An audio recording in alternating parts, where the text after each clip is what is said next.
Tractor top gear YouTube channel खुश आमदीद दोस्तों। ये 11 कुड़ कल्टीवेटर है जी। तो ये दोस्त साढ़े को छोटा पास तो लैके आए हैं, तकरीबन 200 किलोमीटर बनता जी साढ़े तो सफ़र। तो असी इंशाल्लाह ये पिछे ये सीडर यूनिट फिट करांगे। डबल सीडर यूनिट है, यानी कि फर्टिलाइज़र बॉक्स तो सीड बॉक्स दोने। तो ये हलों पिछे लाने की वजह भी तुहानूं दसांगे। आम तौर पर प्लांटर पिछे ही लगते होंगे। ये फिट करने तो बाद मुकम्मल डिटेल देने जी। ये सीडर की फिटिंग साड़ी मुकम्मल हो चुकी है, देख लो। तो उन्होंने कहने के मुताबिक सारा फोल्डिंग रखा जी, पिछों उतार भी सकते हैं, बाकी ऊपर भी हो जाता सुहागा वगैरह रखने वास्ते। ये सेंटर जी ज़्यादा जगह नज़र आ रही खाली, इतने सुहागा उन्होंने चलाना वा, यानी कि सुहागा चलूगा तो पिछे पिछे बीज लगता जाऊगा।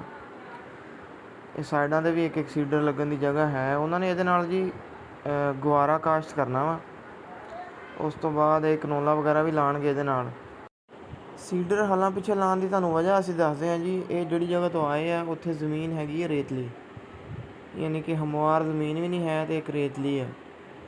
वो पानी वगैरह भी जो लाते हैं, यानी कि खाल सिस्टम नहीं है, वो मसनूई बारिश टाइप उन्होंने कोई निज़ाम किया होया, उन्होंने पानी लाते हैं।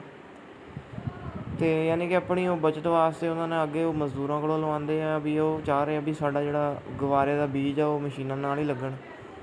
खाद वगैरह जी वो डालते हैं, वो मजदूर छट्टे ना मारते खाद, वो किते ज़्यादा लगती है किते घट लगती है। इस वास्ते फसल की पैदावार फर्क पैंदा।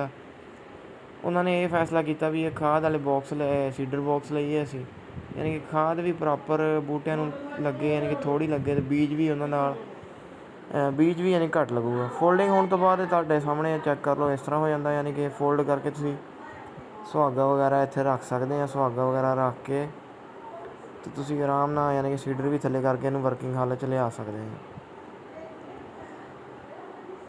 बाकी ये देख लो तुहाडे सामने है जी, फोल्डिंग फ्रेम है। तुसीं इहनूं बाद च उतार के भी रख सकते, इकल्ले हल भी यूज़ करने होण तो इस तरह इकल्ले हल भी तुसीं यूज़ कर सकते हैं। ठीक है दोस्तों।